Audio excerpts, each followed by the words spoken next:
Tejaswini news खबर आमर विश्वास आपणकर। सरकारी जमीरू जबरदखल उच्छेद।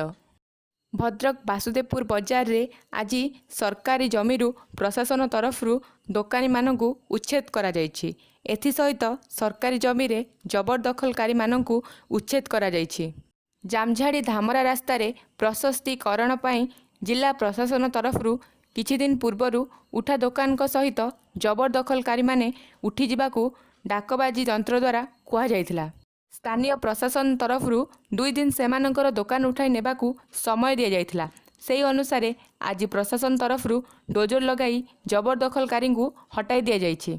घटना को नजर रे रखी प्रशासन तरफरू 2 प्लाटून फोर्स मुतयन करा जायथिला। घटनास्थल रे बासुदेवपुर तहसीलदार उपस्थित थिले।